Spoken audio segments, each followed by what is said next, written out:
right, here we go. OverDrive, off and running. TSN 1050 on the TSN app, your home smart speaker, and up on TSN 4, Bryan Hayes and Jonas Siegel of The Athletic.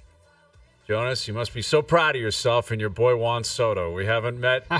We haven't seen each other since your boy Juan Soto set a new bar. And you remember what we talked about last time? You and O were like, you know what? Maybe he's going to end up with $450 million. Yeah, I was way off. He crushed it. Samsonite. 800. I didn't think it would get there. Full ignorance on my behalf. I thought it would be 550. I think I said maybe it would be closer to 6 at some point. Yeah. Steve Cohen's a lunatic. He's got too much money. Yeah. And he just, we get on each other about Juan Soto. He's a great player. Yes. Great player. He's not, the fact that Ohtani got less than him is crazy. I heard you talking about him. You undersell him so much. You're like, he's not even close to Ohtani. It's like, he's not close to Ohtani. Okay, but you're talking about okay, if Ohtani is McDavid, Soto's like McKinnon or Matthews. He doesn't pitch, but as a hitter, he's unbelievable. He's not as good of a hitter as Ohtani is right now. He gets maybe for contact. He's younger. He's younger. He's not a box office star, though. That's another element to it. Ohtani sells, man. He's an international superstar. Juan Soto is not. I don't know how many people are like, I got to go see this guy play. That's fair. Because even the way he hits for power, but he is entertaining to watch hit. His approach, you got to be a baseball purist to appreciate. If you are, it is a beautiful sight. This guy commands the strike zone as well as anyone in in today. And the dramatics and the way he goes about it, and he stares it down, and he looks back at the pitcher. There's a lot of entertainment value that comes through that. Yeah. But he is not even close to an A or A+ outfielder. Not even close to it. He hits for power, but not outrageous power. But he gets on base. He combines getting on base and hitting for power. Great player. Great. Highest paid athlete of all time. That's outrageous. Who do you think should be the highest paid athlete of our current crop of players? Right now, today. Is it Ohtani? Yeah, I guess it probably should be because they play the most games. Again, I think his value on an international level is just, it's impossible to quantify what that even is worth. What he means in Japan and what he means in Asia and around the world. I guess the question is relative to their sport, who is so much more valuable than everyone else? Then I would say Mahomes probably would come in at number 1. You would say that right now, right? They're 13-1 though. You were telling me he can't be the MVP. He's not going to be the MVP. I know he's not going to be. He's not going to. But be it's this year, Josh Allen's been better. He has been better. Okay, but so Mahomes, McDavid. But you're paying for the future. Yeah. Right? If you're paying for the next 5 years. Let's say the world comes to an end in 5 years. Yeah, okay. And it might. But you might. Anything's possible. We're living in crazy times right now. Anything's possible. Who is the athlete? And I guess you got to take out, we need to make it all relative because someone's going to say, if you said McDavid, well, they have a cap and it's the NHL and it's not as popular. Wipe it all out. It just means the importance to their respective sports. If everything is on an equal playing field for the next 5 years and then the world comes to an end, who would deserve the most money? Is there a soccer player we're not thinking about? Messi not anymore, right? Yeah, and Mbappe I think is kind of having some issues as he tries to transition to a new club. And so let's just do North America. Yeah, let's get soccer out of here. Let's not complicate things F1, and we don't need any of that. Is it McDavid? It's either... Listen, I think Ohtani, I don't know if he's got 5 years left, but I think he's got at least 3. I think he's 31. Yes, but look what he just did. He had 50 and 50. Man. And he didn't pitch. Yet. Yes. So Ohtani's got to be in the 5. Phase 1. McDavid's in the 5. Yeah. I think Mahomes has got to be in the 100%. 5. Would Josh Allen be in the top 5? No. You don't think so? Allen is playing at a level right now, and he's in his prime. He's in his mid-20s. Okay. And he's been really good up to this point. Let's set him aside for a second. Okay. I don't think this is the problem that the NBA has right now. Wembanyama. I don't think so yet, man. He's in his second year. Like the next 5 years, he's going to be the best player in the league next year. You're willing to guarantee that? Guarantee that. I'm not willing to guarantee that. I will make a Soto-like stake to that he will be the best player. I think it's a projection that a lot of people want to believe in because of all the hype when he came into the league, his size, his freakish nature. I think he needs more help there to get him to that point. They're like 500 this year. Yeah. He's been amazing. Okay, You got Wemby in your top 5. I got Wemby. A reasonable case. You can make a totally reasonable case for Wemby. I guess you could say Giannis, but I don't think so. The NBA Cup, they're in Vegas tonight, right? Giannis and Shea. Shea is an interesting case. Shea is a guy that is creeping up on the top 5. Top 5. I don't think in all of sports. Like if we're talking the four sports, because you could talk. Do you start thinking Alcaraz? Do you say Scotty Scheffler? If you get into individual sports, it could get a little bit complicated. Nelly Korda and the way that she plays on the LPGA. Let's talk hockey, baseball, football, basketball. Okay. Are we missing? Isn't it amazing that you haven't said Juan Soto yet? Isn't that a mic drop on everything that Juan Soto is not? Like I think Aaron Judge would be ahead of Juan Soto, yet he's 32 now. He's older. No way. There's a way. Soto's in the top 10. Paul Skeens? Would Paul Skeens? Pitcher. It's a gamble to put a pitcher, but that kid, he is a stud, that kid. Throw that out, Doogie. I'm curious how people would answer that. Any other hockey players? Makar? Well, I would think Makar could make a compelling case. McKinnon still can. Draisaitl still can. Matthews probably can. He's not in the top 5 in athletes. Maybe in the top 12. Yeah, that's another interesting question. Where would Matthews come in, or any Leaf for that matter? John Tavares. The way John's playing, people here want to sign him to an 8-year deal. 8-year extension for John. Get him here until he's 43. Make sure you lock that in. Maybe you get a lower cap. Maybe he'd take a hometown discount on an 8-year deal. Again. What a brilliant play that would be. We'll get to that momentarily. Where would Matthews come if you were doing top 4 leagues for the next 5 years? And over the course of the afternoon, we'll come up with the next ones. We may be missing someone very obvious, but I do think McDavid, Mahomes, Ohtani would be in the top 5, and you're talking 2 more spots. Soto's like second for baseball. It's just I don't know if that's 6. I don't think he's hit his. Is he he's won a World definitively the Series. second best player He's in the game, though? 3. Actually, yeah. Like there's, you're right. Bobby Witt's Jr. is coming. unbelievable. Exactly. Gunnar Henderson is coming. Yeah, Acuna if he's healthy. Okay. There's other guys who can still play ball. Again, Paul Skeens. Yeah. If the Grom is healthy, I don't think you could ever rely on that anymore. He's old. Okay. Well, we'll take submissions throughout the afternoon. If we're all willing to concede, McDavid, Mahomes, and Ohtani are 3 of the 5 for the next 5 years. Locks. Then we need to figure out who the next 2 guys are. I mean, if there was no cap in the NHL, what do you like? I wonder what McDavid would be getting paid. Well, I can tell you this, he wouldn't be staying in Edmonton. This is where the Oilers are actually, in Edmonton is so lucky that there is a cap, because if it was a free market and a team like the Leafs or New York or Vegas, can you imagine what Bill Foley might pay him $50 million a year. They would New York Mets it. They might pull a New York Mets. Yeah. And Steve Cohen it and just say, we want McDavid and we'll do anything to win, and we will not be outbid. $25 million. Yes. And now maybe that would happen with a billionaire owner in Edmonton, possibly, but it seems more unlikely that would happen, considering the way, they run their business out there and in smaller markets, not just a smaller market Canadian thing, smaller market, in the States as well. But if there was no cap, I mean, you would think it would be at least 20 or 25 million. Yeah. Like, I think those guys, the top guys in the NHL are all underpaid. Yeah, I think that's always been the argument with any high-end player in any cap era. Like, even in the NBA, these guys are making astronomical amounts. Yes. But when you consider what LeBron James represented, for 9 straight years he went to the NBA Finals. Wasn't it? Yeah. And then he's been I think it was 9 straight. straight. And he's been to 10 finals. Yeah. Yeah. Like 4 straight with Miami, and then 5 straight or 4 straight with Cleveland, and then with LA. Yeah. 9 straight. Do you know how much value is in that? Yeah.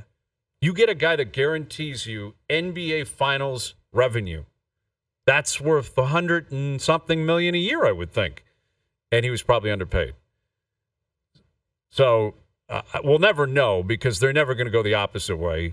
Once a cap has been established, like the NHL's never going to get rid of it. Well, do you know what? I think you've talked about this a bit with the next CBA. I wonder about contract lengths. We start seeing that becoming. Do you think they try to shrink it even more like the NBA? Yeah, 100%. Yeah. Because the NBA caps out at 5 years if you want to stay with your own team. Yeah. 4 if you want to leave. Right. So I could see them pushing back on that. The question is, what would they give to the players? Because the player, it's always a tit for tat. Like if we give you this, you got to give us that. I'm not sure what the players would be looking for. Anyway, the Leafs are, I'm sure, in the air right now on their way to Dallas. Peter DeBoer will join us in 20 minutes. Mm-hmm. Dallas with a win last night, impressive win last night, and Leafs Stars tomorrow night, and some big news items coming out of practice today, where day to day needs to be. It has to stop. You cannot continue if you're the Maple Leafs. I want to see that. That's my New Year's resolution. Yep. They asked me, you can change one thing in terms of the way the Maple Leafs operate in the world. Just for anywhere in the world, please have the Leafs stop claiming anybody is day to day, because Matthews was day to day. That was 3 weeks. Jake McCabe was totally fine day to day. He missed 5 games. Stolarz, nothing to worry about. Nothing to see here. It's all good. He'll probably be playing Friday. Now he's had surgery done. No, he's having it tomorrow. Or he's having a procedure in New York done tomorrow. I like procedure. Procedure instead of surgery. I love that. Not surgery, Not surgery. the procedure. In New York. You got to go to New York for it. And he's out 4 to 6 weeks. Yeah. And that's big news, man. I feel for Stolarz because he's played so well. Mm-hmm. And his career, he's been a backup his whole career, and the label on him has been he just doesn't play that much, whether it's injury or opportunity, right? When you're behind guys like Bobrovsky, you're not going to play that much, but he's also run into injuries at different points in his career, and I don't think they haven't driven him into the ground. He played back-to-back starts, but it wasn't on back-to-back days. But it's just like you look at his workload relative to what he's done in his career. He's at 17 starts. Career high is 24. We're in the middle of December. But what was ever reasonable I don't think then? You have to play the guy. That's the thing. They didn't do anything like wrong. He's a human being that has to play. Yeah, they didn't I don't know. But this was always like part of the equation. Like, could he go from 24 games to 45 or 40? And it's like, I don't know. He's never done it. This was like Noodles talks about this all the time. Like, we had never seen it. Yeah. And now we don't know. Are we going to see it? This is your answer. I Probably think not. the answer is no. We're not going to see 45 starts anymore. Like, if he misses, and usually with goalies, it's closer to 6 weeks than it is 4 weeks, especially if you're coming off a procedure like this. And 6 weeks, I looked at it, I think is 19 games. So it's like you're getting into it. It's like he's probably not going to, like, is he going to make 35 starts? Now the question is, does he give you 30 more starts? No. Like, it's just the math isn't going to add up. So can he give you 20 more, and then he gets to 37? Yeah. That would still look like tandem numbers because, again, Wall's not going to play every single night. Mm-hmm. They're going to either ride Hildeby or Matt Murray possibly comes back into the fold. Is that what you're suggesting, is Matt Murray becomes an option here? I kind of think that's what they'll end up doing just because he is experienced and you have a guy who's not experienced in that.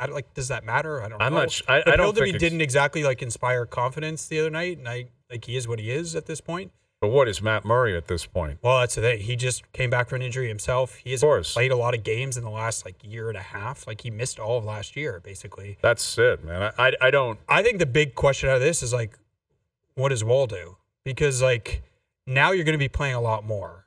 They'll play the other guy in back-to-backs. They're not going to play him every game, but we haven't seen him do this before, right? I think it is a great opportunity for him. Huge opportunity. A massive opportunity for him. I don't think it can be overstated. This guy can almost redefine his reputation. Great call. Yeah. And basically start down a path of a whole new career over the next 4 to 6 weeks.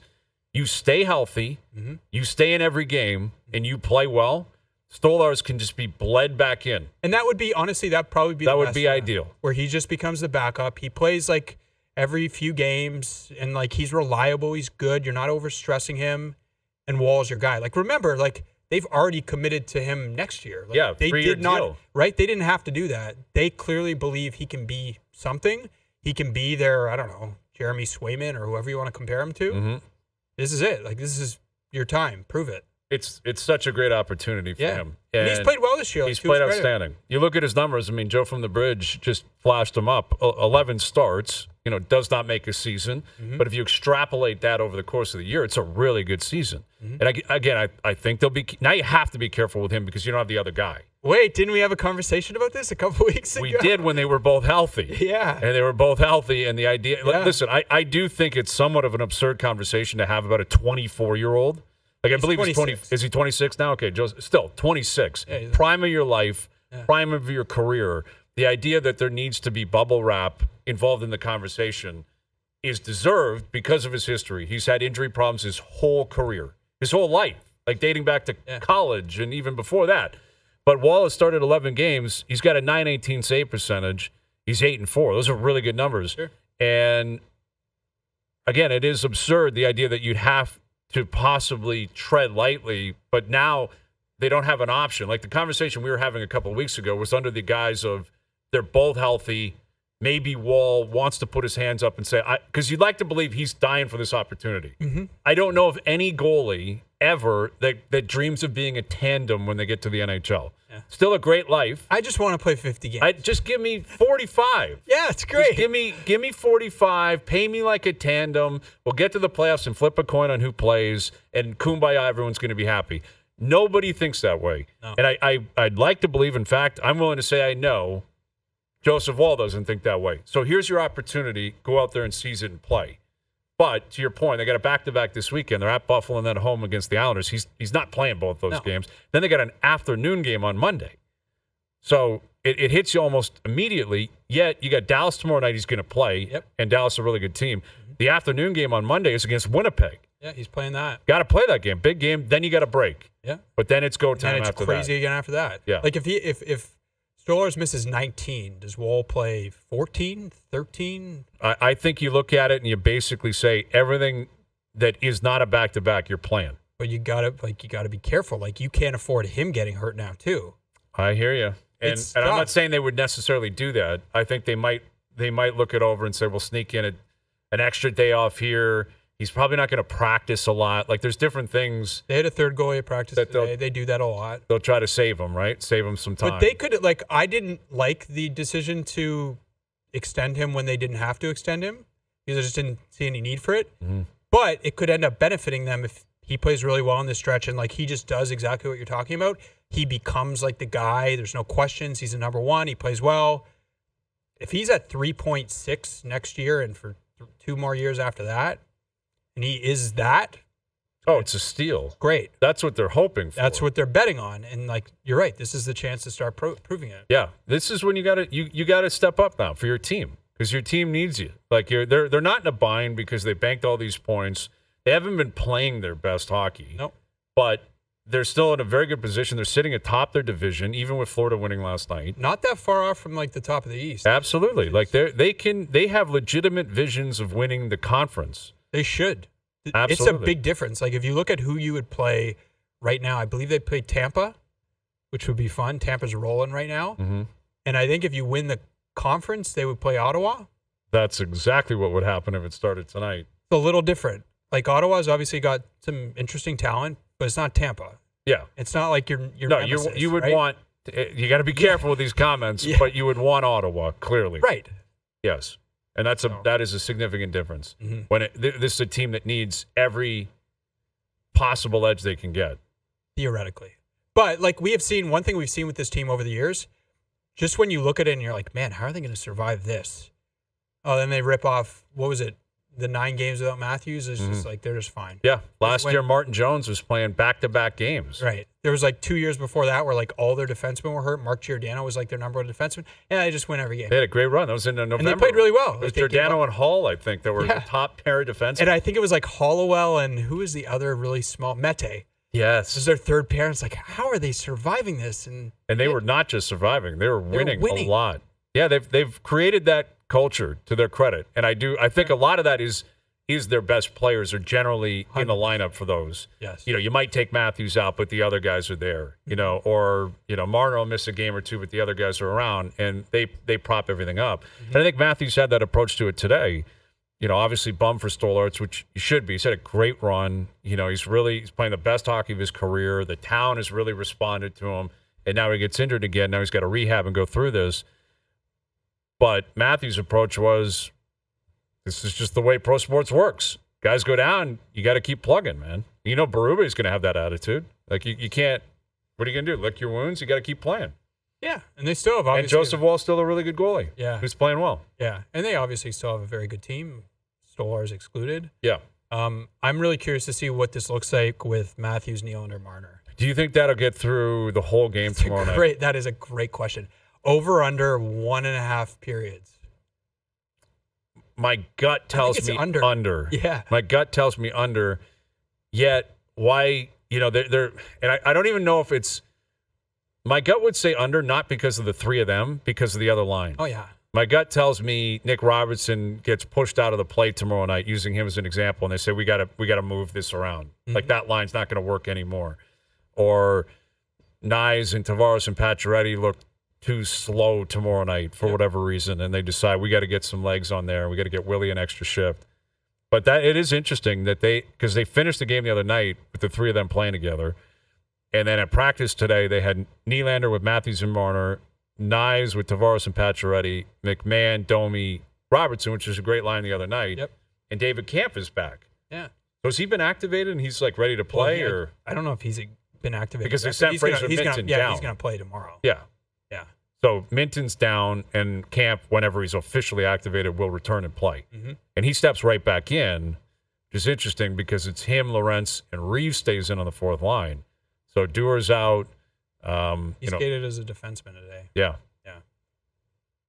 I'm not surprised by that. Kampf is going to play. Like, regardless of how people feel, they're committed to him.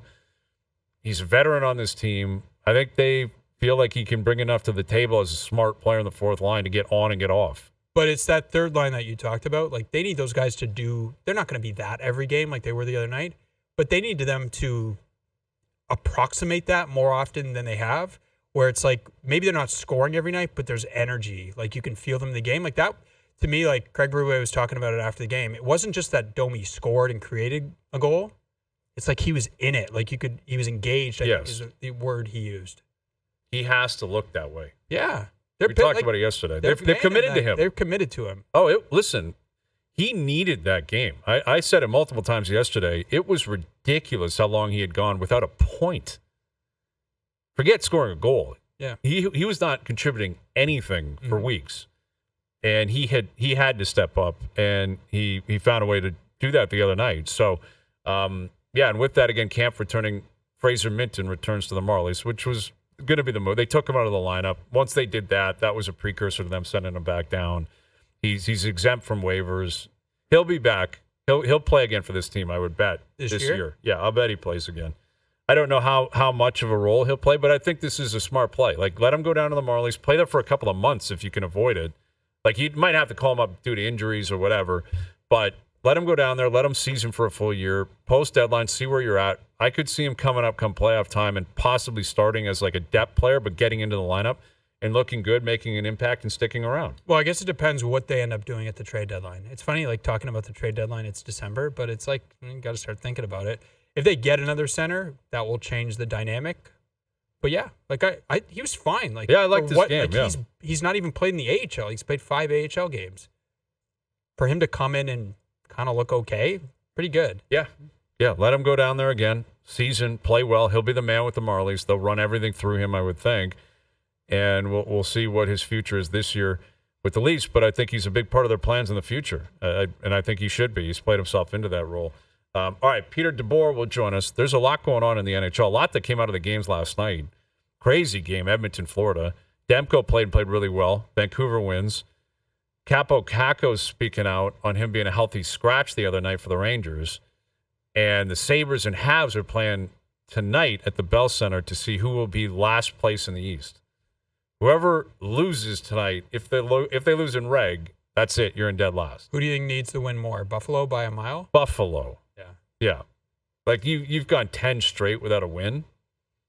You got and you're in Montreal, and again, Montreal is behind you, the only team behind you that has struggled mightily this year. I wouldn't be surprised if the Habs won and won big though tonight. And then what? What's the difference between one game? That's what I've never understood in sports. Like I love that. Yeah, if they lose tomorrow, then they're going to make have a good difference. week, or yeah. Like that. Rarely is that accurate. But what do you think about an owner going to a team and saying nothing is going to happen? Complete waste of time. Why do it? I have no idea. I said on with Jay last night, mix in a Zoom call. Why do you have to fly there? What are you bringing to the table if you're Terry Pegula flying there saying, we're not doing anything, and we believe in the GM, coach, and the players, and we're not going to make a major trade? See you later. I'm leaving and going where? All watch the Montreal. Bills. Yeah, I'm going to watch the Bills. Exactly. Going to watch the Bills. Like, listen, if he's going to Montreal to get away, I understand what he's doing. Montreal is a great town to do that. You can escape through the streets of Montreal. Maybe Terry was thinking that way. But, yeah, you get the Bills. Like, I'd be a front runner if I was Terry Pegula. I'd be like, I don't care about the Sabres, man. I am Mr. Buffalo Bill. I'm at every game on the sidelines. Just he's walking around wearing Josh Allen's jersey. Exclusively Bills paraphernalia around me. I don't want anything to do with the Sabres. I think he showed up at the meeting wearing Bills stuff. That would be great. That'd be awesome. Shows up decked out in Bills gear. Just so everyone knows, his top priority is the Buffalo Bills. All right, Peter DeBoer will join us, head coach of the Stars. Leafs Stars tomorrow night. We'll start teeing that up. Mike Johnson coming up on what's going on with the Leafs. Anthony Stolarz and his future here. John Tavares and the contract talk that continues to hover around him. And a lot of different things happening in the NHL, a lot of different games being played in the NHL tonight. So MJ will join us the NBA Cup tonight in Vegas as well. We'll get to that later this afternoon. Overdrive continues. TSN 1050 and on TSN 4. Overdrive continues, brought to you by FanDuel, bringing you everything from the opening line of the final score. Hazenbrough and Owen Wilson both cover last night. Both those games were terrible football games. Awful games. I turned on the Vikings game like 10 minutes in, and it's 10-0. Yeah, it was awful. And Darnold wasn't even very good. It's just the Bears are a mess, man. Caleb Williams, not a good place. And the Falcons win, and Raheem Morris comes out and starts criticizing Kirk Cousins deservedly. But you don't see that a lot. Like after a win, you don't see a lot of coaches that are willing to go at, their most important player or one of their best players. It's a rarity in the coaching community. Did he throw a touchdown? Because I know he hadn't thrown one, I think, for a few games. I don't believe so. I think it was all field goals last night. Okay. Because it was 15-9, and they just covered because the Raiders couldn't kick a point after the touchdown. It was crushing last night. That would have been a double cover for Hazenbrough last night. Anyway, Leafs Stars tomorrow night. Leafs are probably in the air on their way down to Dallas, and we're getting closer to the Christmas break as well. I always wonder how coaches feel about that when players know there's a break right around the corner. Stars won a big one last night against the Capitals at home. Here's Peter DeBoer, the head coach of the Dallas Stars. How you doing, Pete? Great. Happy holidays, guys. How you doing? Yeah, you too. We're doing well. Do you concern yourself? You got a veteran team down there. Do you worry that they're putting the cart before the horse and seeing a break in a week or what? You know what? We actually we really pumped in a lot of young players into our lineup here over the last couple of years. I know you know that, but even a few more this year.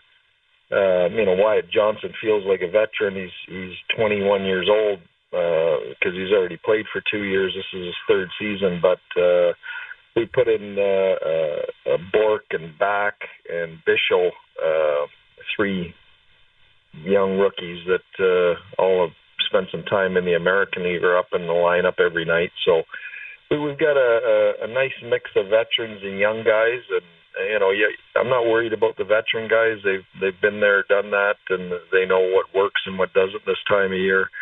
I know they're imparting that knowledge on the young guys, but they're still young guys, and sometimes you have to learn yourself. So there's a lot of distractions around the holidays with friends and family in town and other things. So hopefully we can keep our focus here for another few days. Absolutely. I was referencing another coach in another sport, calling out a player after a win. What is your general philosophy on that? Speaking to the media, can you be more comfortable talking about your players after a win in some ways because not everyone's stressed out? How do you approach talking with the media and being open and honest and maybe getting messages across based on how your whole team played as opposed to that one in particular player? Yeah. Well, I'll tell you, I kind of have a rule that unless I would say it to the player and do say it to the player, I don't think I would say it to the media. I think if what you're saying to the player is your truth and where you feel he's at, then I don't think there's anything wrong with answering a question honestly. Obviously, we don't do that every time, and we don't make all those conversations public. But it definitely is easier to take criticism after a win than it is after a loss, when everyone's a little bit more sensitive. Pete, in watching your team, there's so many guys I feel like that guy deserves more attention. That guy deserves more attention. I could ask you about so many of them, but for people who don't know about Heiskanen and just what he's about, what would you say? Yeah, wow. I mean, he's one of those players. I've had a handful of them over my career where, he's every night on the bench as a coach, you turn into a fan, at different moments. Just watching him, he'll take off with the puck and weave his way through 4 or 5 guys, and all of a sudden you're not coaching, you're a fan, just watching it from a wow perspective, or a defensive play where he comes back and makes a stick check on a guy that you thought was long gone or free and clear. So, I think every night he gives me a couple of those moments, and the great players that I've coached over my career, have done that. Jaromir Jagr, Ilya Kovalchuk, Joe Thornton, to name a few. So, he's in rare company that way. With Peter DeBoer, and you're going to see him at the Four Nations face-off. You're on a staff, John Cooper's staff, and I'm curious, how you plan on game planning against your own players, because you're going to see a number of them scattered throughout, the tournament. Will that be your responsibility? Like, will Coop come to you and say, okay, how are we getting past this kind of breakout? What can you tell us on that, Pete? Yeah, you know what? I'm sure we're going to spend some time on a pre-scout on the players on the other team, and I'm sure we'll all contribute. I mean, we've got a great staff that if we haven't coached them personally, we know people who have coached them, between Coop and Rick Tocchet and Bruce Cassidy and myself and Misha Donskoff. Obviously, and then the management team, Doug Armstrong and Jim Nill and Kyle Dubas. And Donnie Sweeney. So, I mean, there's just been so many guys that we've had either direct access to or indirect access to. So I don't think there's any secrets at that tournament, as you know, Hazy. I think everybody knows everybody. I think we've been there, done that scouting report on all the best players in the world, and I think everybody knows them. So I'm just excited. I'm really excited about working with our group, and I think most of our attention as a coaching staff will be on our group and trying to get our group, up to speed and to play a team game as quickly as possible. Is there one player that you're kind of like sneaky looking forward to coaching? Maybe Crosby? You know what? I've been involved with Hockey Canada before and had sit on a few teams all the way back to a World Junior in North Dakota 100 years ago. So when he was a 16-year-old, I've had him at World Championships. So I've been fortunate that most of these guys I've had the opportunity to work with before. It's the opportunity to work with them again, and then there's a couple new ones like obviously McDavid and Taves have not played a best on best before, and so I haven't had an opportunity to work with either of those guys. So I'm excited about or Makar and Taves, Makar and Taves and McDavid. Those are some names off the top of my head that I'm excited to get a first chance to work with. Well, you get to see Makar and Taves a lot within the division. I'm sure too much. Probably too much. I would think too much. And, we always talk about the Atlantic and the division the Leafs are in, and, how it's a deep division, and it's been a little bit top-heavy, but the likes of Florida and Tampa and Toronto and Boston have been so good for so long. And you look at the Central, I mean, it is loaded with the way Winnipeg started. Now Minnesota has been arguably the hottest team in the league. Yourselves, Colorado, I mean, how much of the messaging, if at all, Pete, is directed towards your team about trying to gain home ice, trying to maybe win the division, and how beneficial that could be for you guys come playoff time?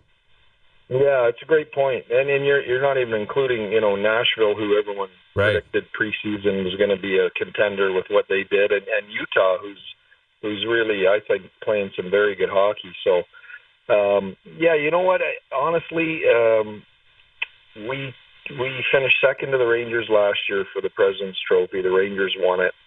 I think we would both attest, Pete Laviolette and me, that chasing a President's Trophy in the regular season isn't the be-all and end-all with who ended up winning the Cup. So, and typically that's the case more times than not. So I think you want to get in, you want to be healthy when you get in, you want to be playing a really solid brand of hockey, and I think that's the priority right now. Pete, you've got the Leafs tomorrow. I wondered what you've noticed about how they're playing under Craig Berube. Yeah, totally different. We were diving into some of the analytics today at the rink, and it's amazing how they've transformed, from what I would have called a rush team over the last few years that thrived on turnovers, and to a team that has been really solid in the offensive zone and a forecheck team, much more direct game, a lot more of a slot presence in the offensive zone, scoring goals, that way. So you can see his fingerprints on their game. And, from a game planning perspective, we've got to be aware of that. On the flip side, they're always going to have that rush element to them, especially with Matthews and Marner and Nylander in the lineup. So, that's always going to be a dangerous piece of their game. Yeah, they're playing well. I mean, this is one of those fun games where you see them go down to Dallas. I think Matthews scored a big goal down there a couple of years ago. I think it was – did he hit 60 in Dallas, Jonas? I think it was. That was Buffalo. Or maybe he passed Rick 5 down in Dallas. Anyway, he scored a big one down there. But you only get to see him once a year. And, I'm sure these are fun games. You mentioned earlier sometimes you find yourself being a fan. I'm sure this would be one of those games where you're like, all right, let's see what we got tonight. Yeah, for sure. And one of my favorite players that I got the opportunity to coach last year on our run to the conference final, Chris Tanev, looking forward to seeing him and hopefully catching up with him for a minute. I was a huge fan of his game, and, we were sorry to see him leave Dallas, but I see his impact on the Leafs and how they're defending, really clearly, and not surprised either by his success there. Yeah, I'm sure you're not surprised he's leading the league in blocked shots. No, we're missing teeth. Yeah, he's never got those teeth in. Jonas, you're down there every day. I've never seen him with teeth. Yeah. Like, he hates teeth. Chris Tanev hates teeth. But he'll be ready to rock tomorrow. And I'm sure you guys will, too. It'll be a fun one. Enjoy it, Pete. We really appreciate you doing this, as always. Thanks, AZ. Take care, guys. You got it. There's Peter DeBoer of the Dallas Stars. And, yeah, they got a good team. They got a good team down in Dallas. That's a good division, too. Well, and they just keep, developing players. You're like, oh, that guy's pretty good. And then you're like, well, he rattled off, a bunch of kids that have come up. And I don't think he mentioned Stankoven. That's the one. Logan Stankoven. You watched him last year, you're like, who's this guy? Yeah, Stankoven is phenomenal. And Wyatt Harley, Johnston and Thomas Harley's Harley, a really good player in their top four. Ottinger's not an old guy either. Ottinger's in his prime in net. Yeah. And they're just a really consistently good team. And DeBoer's a great coach, and that'll be a good game. And, yeah, JP said it was an OT winner where he passed Vive in Dallas. Mm-hmm. That was a couple years ago, I think, Matthews, when he on pace to 60. So that would have been 3 years ago now, I guess. But I remember his reaction. That was a big one. I think Joe Bowen had a great call that night, too, as you would expect. A big moment like that. But these are fun. You only get to see Dallas, a couple times a year. And it's a later game. You don't see that always. I think it's an 8 p.m. puck drop tomorrow night. 8:30. You don't get that too often. Well, and this is a different test than they've been facing recently. They haven't played it's not their fault. They play the teams they play. But this is a real test. And now you just lost your number one goalie. Let's see. It'll be interesting. Yeah, you got tonight, and then you got Monday against Winnipeg if you're the Leafs. And in between that, you got two games that you should take advantage of, Buffalo and the Islanders, who are really struggling right now. The whole state of New York is in chaos. Who's doing the best? The Mets.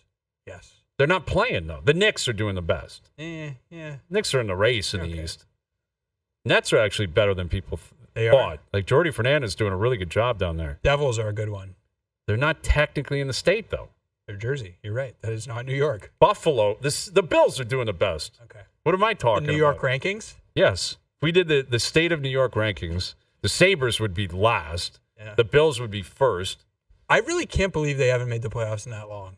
Is it The Sabres- 2011? 13 years. That's crazy. And it's going to be 14 now. Like, you can etch that in stone. 14 years without making the playoffs. And the second team, in terms of Big Four pro sports with the longest drought, the New York Jets. Yes. The Jets have been, I think, 11 years or something without making the playoffs. What was it here for a while? It was from 04 until 13 they got it. I think it was 11 years with a lockout. It was probably 9 or 10 seasons. Yeah, because it was like post-lockout, they didn't get there until the short year in 13. I just think it's interesting like how the bar has changed over the years. Mm-hmm. Because like in the beginning, it was like, they made the playoffs. Cool, amazing. And then it's like, well, that's not that great. Just win you know what I mean? Yeah. And now it's like, well, you can't win less than one round. You got to, you know what I mean? Like you need to win multiple rounds. Well, 9 years in, you would expect the bar to the move a little bit. expectations change a little bit. Yeah, let's push it forward a little bit here, Yes. guys. Come on. All right, Mike Johnson in about 20 minutes. More on the Monday Nighters last night. More on Dan Campbell doing an interview on radio in Detroit that's going to get you pretty hyped up. Lions are going back to the Super Bowl. Lions are feeling it here. Dan Campbell's taking on this challenge. We'll get to that more still to come. In the NBA Cup happening in Vegas tonight. Oklahoma City against Milwaukee. Overdrive continues. TSN 1050 and on TSN 4. All right, so we got some breaking news in Major League Baseball. Jeff Passan of ESPN reporting that Cody Bellinger has been traded from the Cubs to the Yankees. So Bellinger is 29, former MVP, has 2 years remaining on his contract with an opt-out after the 25 season. And I'm waiting to see what is going back the other way. But it sounds like the Cubs were trying to get out from underneath it in terms of cash. They just acquired Kyle Tucker, which is a really good pickup by them. Mm-hmm. But it's weird. Bellinger was available last offseason. The Cubs, he waited. Remember how long he had to wait? And the Cubs finally paid him.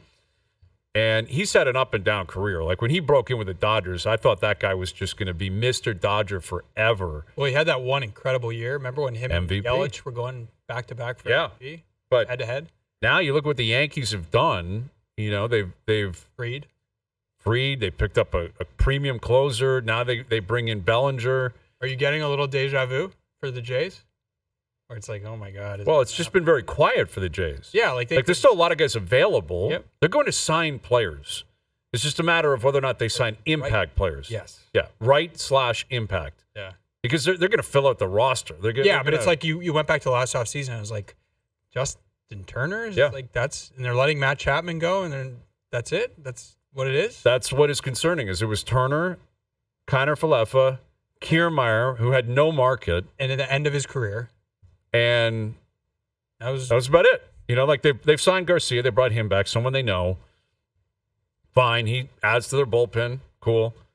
But they need at least another arm, I would think, in the bullpen for sure. Mm-hmm. I think the rotation is more volatile than people think. It's old. It's an old rotation. Yep. And you're looking at Bowden Francis, who was phenomenal down the stretch. His final 10 starts, outstanding. Can you truly rely on that guy doing that for 30 starts? I don't know. Like, I don't think that's a smart practice. It's a bonus if he gives you anything close to it. That's great.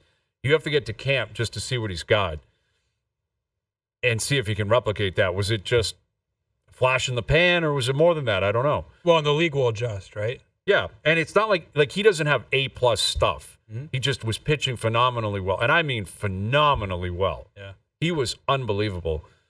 But Gausman didn't have a great year based on his standards. Bassett didn't have a great year. Mm-hmm. Barrios got it back on the rails. Yep. But Barrios is not an ace. Yep. Like he's not a depth pitcher, but he's like a number 3 on a great staff. So who would be your dream guy for them to get? Corbin Burns? I guess so, because he's generally reliable. Like he's a guy that doesn't get hurt. You knock on wood with starting arms, and his numbers are phenomenal. He's got A+ stuff. Like he immediately He's your ace. He's your ace. And then that pushes Gausman down. It pushes Bassett down. It pushes Barrios down. And then you hope Francis is anything close to what he was. And now maybe you're talking. Mm-hmm. But then what about your offense? That is the issue. Yeah. Is how much money do they actually have? And here's a core issue that I think is being overlooked here, because we always get sensitive up here in Toronto, and I think there's a truth to it that there's certain guys that just aren't that interested in living in Toronto or Canada or whatever.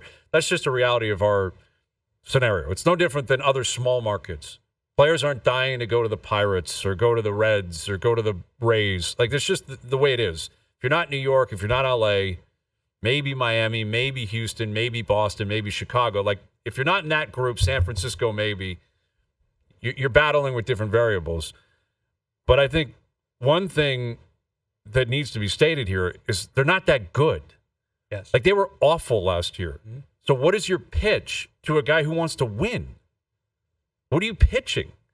And if you're a player like Corbin Burns, yeah, aren't you asking Mark and Ross, are you two going to be here in the future? Is John Schneider going to be here in the future? And is Vladdy Guerrero Jr. going to be here in the future? Well, what else is going to be here? They can't answer any of that definitively. Is Bo Bichette going to be Bo Bichette, exactly. Like, you can't get none of them are going to say yes. Like, Mark might say, yeah, I'll be here, but he doesn't know that for sure. You're right. How's your prospect pool? Not very good. Bottom third in baseball, according to every publication. So it's a tough pitch just based on competition. Yeah. That's where they're at right now. Teoscar would be my guess. It very well could be, but I think they could get that done right now if they just paid him. I think he wants 3 years plus that big money. They don't want to go there because they're always trying to win a negotiation. They're trying to be disciplined, so they'll probably lose out. Probably goes back to the Dodgers. $800 if that's what it takes. Got to pay to play. Got to pay to play. Hour 2 coming up. Mike Johnson will join us. Confirm and deny coming up as well. Overdrive continues. TSN 1050 and on the TSN app.